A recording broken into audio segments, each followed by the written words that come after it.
ने एसआरओ 709 के तहत जो ये नया सिस्टम निकाला है, हमें तो समझ नहीं आ रहा है, हमारा तो लग रहा है हमें नुकसान हो जाएगा इसमें। असल में ये सिर्फ आपका सवाल नहीं है, बहुत सारे ऐसे मेरे पास लोग आ रहे हैं जो ये बता रहे हैं कि एफबीआर ने कोई नई बला डाल दी है उनके ऊपर। लेकिन अगर आप उसको दूसरे एंगल से देखो ना, तो जितना भी आपके लॉयर के जो टैक्सेशन के खर्चे थे, एफबीआर ने खत्म कर दिए। आप जितनी भी मैनुअल ट्रांजैक्शन कर रहे थे, जो आप वेंडर से परचेज कर रहे हो वो मैनुअल ट्रांजैक्शन कर रहा था, आप उनको टैक्स पे कर रहे थे, लेकिन अब वो सब चीजें डिजिटलाइज हो गई हैं। फॉर एग्जाम्पल, मैंने एक चीज परचेज की 100 रुपए की, मैंने उस पर 18% टैक्स दिया। अब वो मेरा टैक्स मेरे जब रिटर्न पे शो ही नहीं कर रहा, और जब मैं उसको 120 रुपए का बेच रहा हूँ और 20 रुपए टैक्स दे रहा हूँ, तो अगर तो मेरा डिजिटल सिस्टम नहीं है तो मुझे एफबीआर को 20 रुपए देने पड़ेंगे।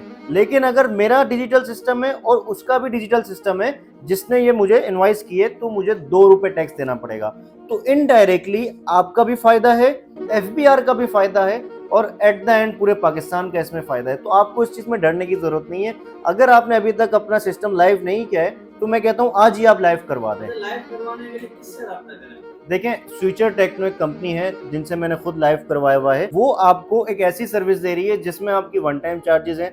बहुत सारे लोग 10 रुपए, 20 रुपए, 100 रुपए पर इनवाइस के चार्ज कर रहे हैं, जो कि लाखों रुपए बन जाएंगे एट द एंड। तो वन टाइम चार्जेस पे अगर आप जाना चाहते हैं तो स्विचर टेक्नो आपका बेस्ट ऑप्शन है। आप सर्च कर सकते हैं, उनकी वेबसाइट भी switchertechno.com के नाम से आपको मिल जाएगी। प्राल से इंटीग्रेटेड है और सर्टिफाइड है वो। अब बहुत सारे ऐसे लोग आ जाते हैं जो सर्टिफाइड नहीं है, तो उस सिलसिले में फिर हमें उनसे बचने के लिए एक सर्टिफाइड कंपनी की तरफ जाना पड़ेगा।